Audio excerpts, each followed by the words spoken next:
Slice of life stuff. I'm going to stop now. This guy's the star of the show.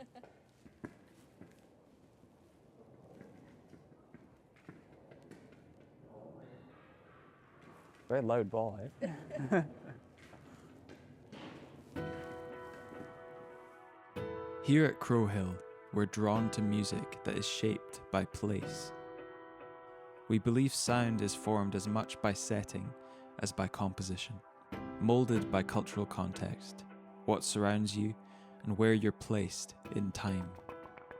I'm Theo, a composer and songwriter, and with Crow Hill, I visited a near and dear place, Paris. Paris's musical heritage is always a source of inspiration for me. Shaped by rebellion as much as refinement, it has long been a city of sonic and artistic contrasts. While a budding composer in my teens, I was introduced to romanticists such as Chopin, impressionists like Ravel and Debussy, and modernists such as Boulez.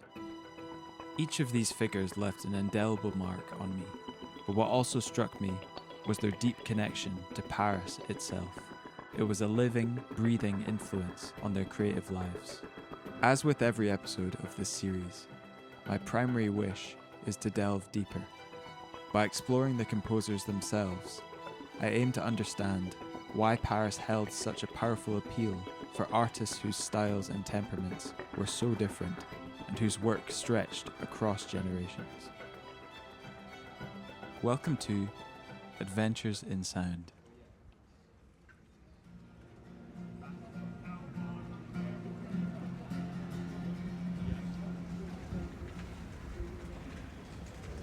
We began our journey on the hilltop neighbourhood of Montmartre to explore one of Paris's most whimsical yet broadly influential figures.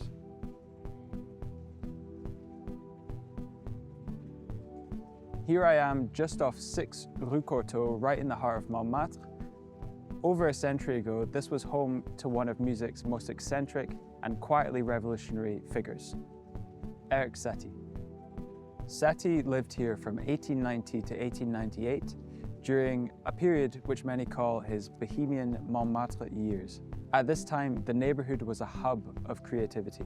Loads of artists, poets, and cabaret performers flocked here for the cheap rent and to immerse themselves in the cultural scene.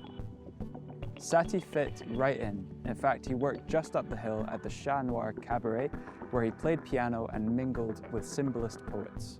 But Satie was never quite like anyone else. He walked around in identical grey velvet suits, 7 of them, and carried a hammer in case he needed self-defense. He referred to himself as a gymnopédiste, which is a term he essentially invented.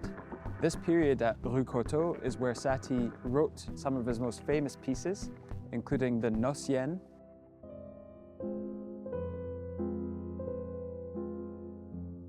and the Gymnopédie.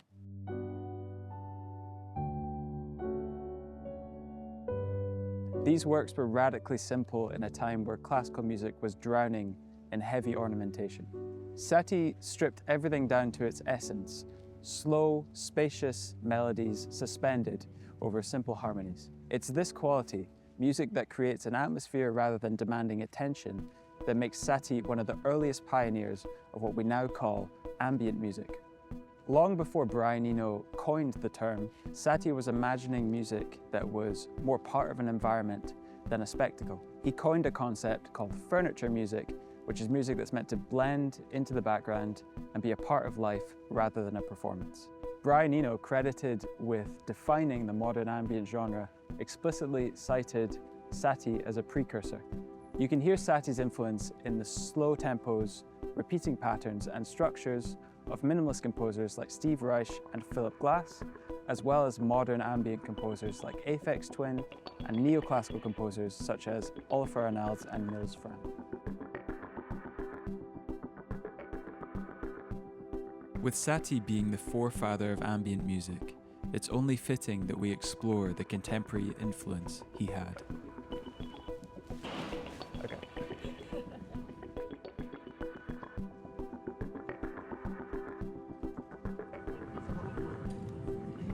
asking Popeyes. In Paris. All the pastry shops in the world, and he's in a fucking...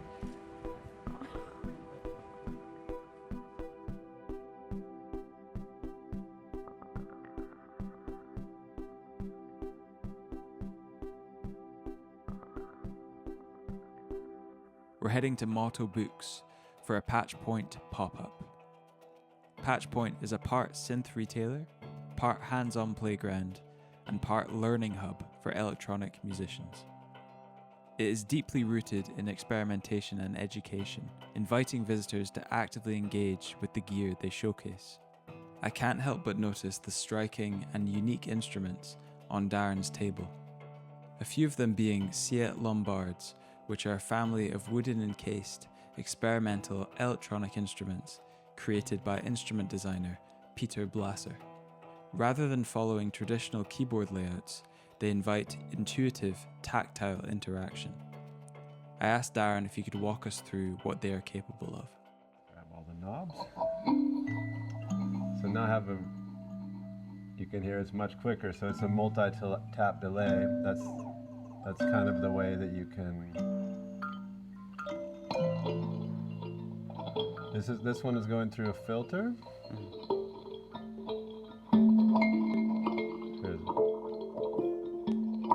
Which you can modulate, and you can do a lot of things. So I think the most interesting new development in the world of Siet Lombard is he started gold leafing the wood, and what that does is that acts as like an antenna. You can see when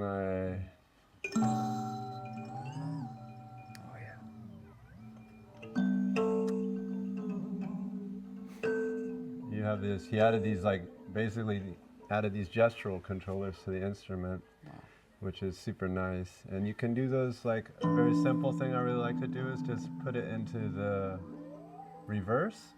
So that way you play, let's do it faster so we're on multi-tap. So we're on delay. Huh?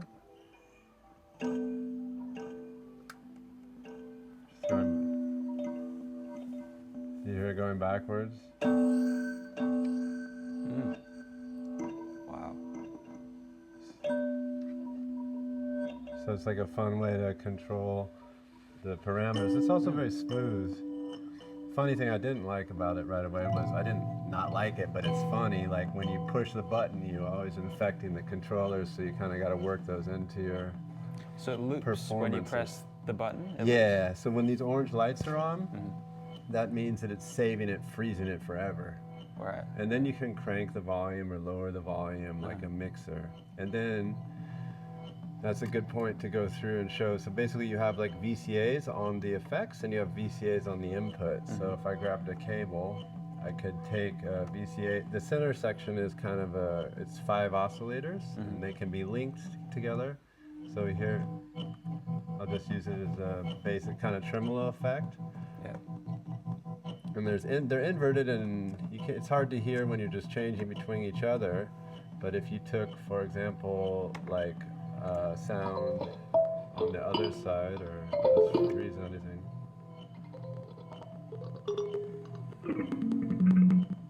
And well, it's probably better with doesn't really matter.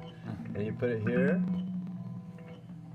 then you have like, it's doing like a rotary effect. So that's so cool, because all the instruments are stereo. So that's like kind of a nice, and then they're like, depending on where you have the feedback set, they'll... So if someone had this instrument, how would one like get used to these parameters? Because I've noticed there's no like labeling at all. Is it just a kind of trial and error thing, and you find stuff I think that's that's cool? kind of the concept. I mean, there's a lot of community where they're defining the instruments, and he literally tries to explain them the best he can. It's not like an esoteric thing. He's just really trying to explain the instruments the best he can. Yeah. And it's really just outside of the box of normal instruments, and so there are manuals, and he tells you like what each thing does. So It's you know, but there's no Yeah. labeling on the I instrument. think I appreciate that because then you find stuff that you never would otherwise had it been labeled, you know? Because if you're looking for a particular thing, it's like the labeling helps a lot, but then you'll find stuff that you never would have, you know, usually. Yeah, absolutely. So it's about discovery, I guess, these instruments. Absolutely, and the fun thing with bananas is if you, for example, if you're not thinking about it and you're like, oh, I want to send this also to here, but this is connected to here, then you're also like, Yeah, manipulate, yeah. you know, so sometimes you accidentally do stuff even if you're trying to do stuff, and, Yeah. it can become really nice because when the things are interacting with each other, they kind of make music with each other, you know, like if some envelope from some sound is affecting another sound, it just kind of gives it a nice thing. Keen to find out more, I want to sit down with Darren to understand Patch Point as an entity and his connection to Paris itself. Why Paris is my question, I guess. Why would you pick here? I fly over a lot, and I only see it from the airplane. I've never been here, and I was here for that show in June. I'd never been here before, and it just seems they have a particular like way of looking at and finishing things. Like I never thought it was a city for architecture or buildings, but the buildings are built really well here. And people have taste in a way, I think. So it seems, and the bookstore, it seemed like something I wanted, you know, someplace I wanted to experience for a bit. So you're getting quite a lot of footfall in here and people are interested in... Yeah, I would say not like tons, but the people who come are super excited to finally be able to, you know, try the instruments. And the funny thing about Paris is like a lot of people contacted us and they work. You know, in Berlin, it's like, in Berlin people are like, coming at whatever hour, Lisbon too, because there's a lot of tourists. But here, people are like, oh yeah, can I come in my lunch break?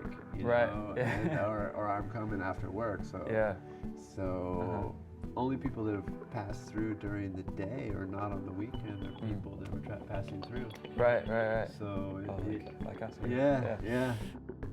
What struck me was how intentionally open Darren seemed to keep the space. Rather than presenting the instruments as precious objects, Patchpoint encouraged me and attendees to touch, test, and play with these remarkable instruments. I was going to ask about this thing. So it's, very cute. I love the bend. Yeah, that one. Yeah. Thanks to Patchpoint and Motto Books for their hospitality. Now we're headed to the first arrondissement to unravel a pretty elusive and introspective character, Claude Debussy. Taking route by the Musée de l'Orangerie. Split Eiffel Tower, Shy TV coffee, never Shy TV coffee. Like straight to week and a crepe. How'd you say it? Well, the pronunciation is crepe, but Emily in Paris says crepe, so And as a Frenchman, how would you say it? crepe. I follow Emily's. Great. It was a fitting setting to explore parallels between Debussy and Monet, who shared an artistic approach that leans on atmosphere, pacing, and gradual shifts in tone. We're outside the Musée de l'Orangerie, which is home to Monet's vast, immersive water lilies.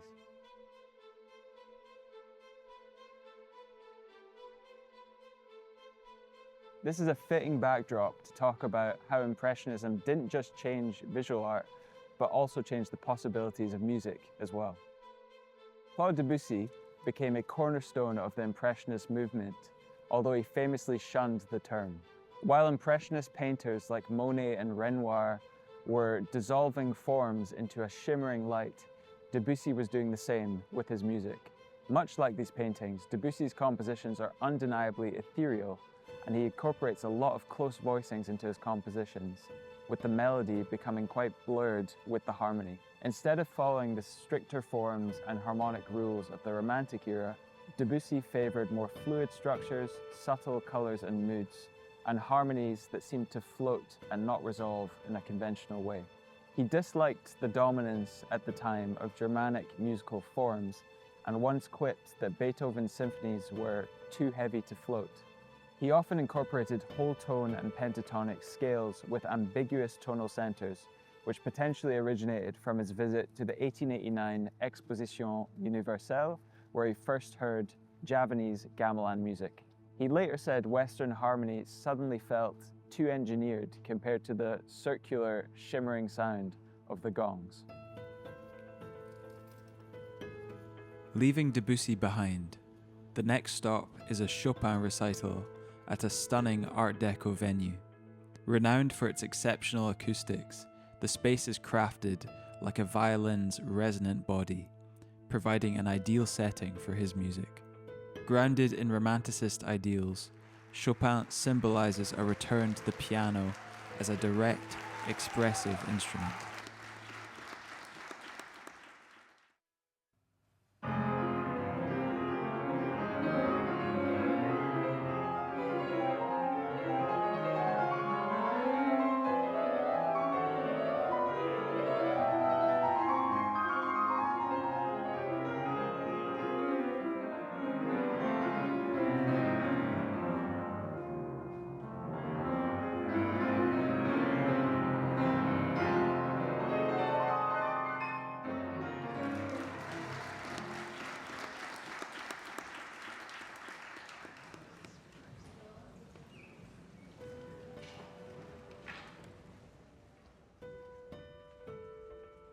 Leaving behind the intimacy of the Chopin recital, we're setting off to the Philharmonie de Paris, a space where modern design meets acoustic perfection.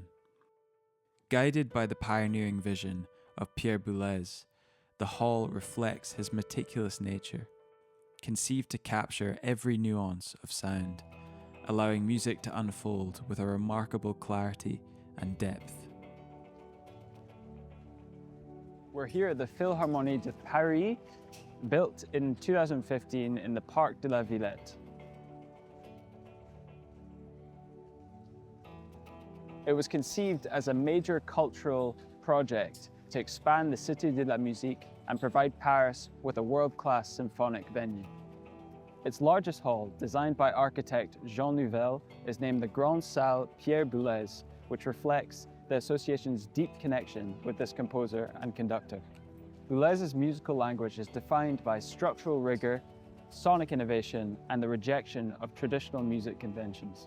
He reacted strongly against musical traditions he deemed arbitrary, stylistically stagnant, and overly sentimental. He famously dismissed many 19th century romanticists and even some early modernists as insufficiently radical. This is in stark contrast to Paris romanticists such as Chopin, who valued elegance, emotional nuance, and the ideal of personal expression. Boulez sought to dismantle this through structure, serialism, and abstraction, and a detachment from popular taste.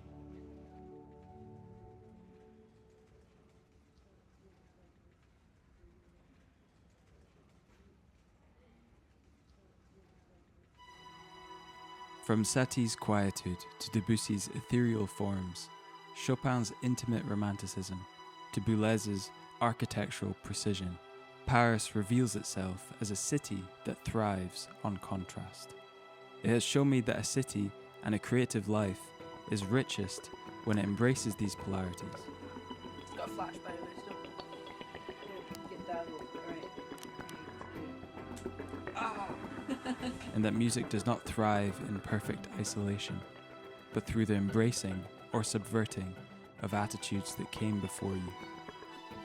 I've been to Paris many times, but never with this kind of focus. Experiencing the city through its eclectic musical figures and musical spaces gave familiar places a new depth, and it ended up meaning more to me than I expected.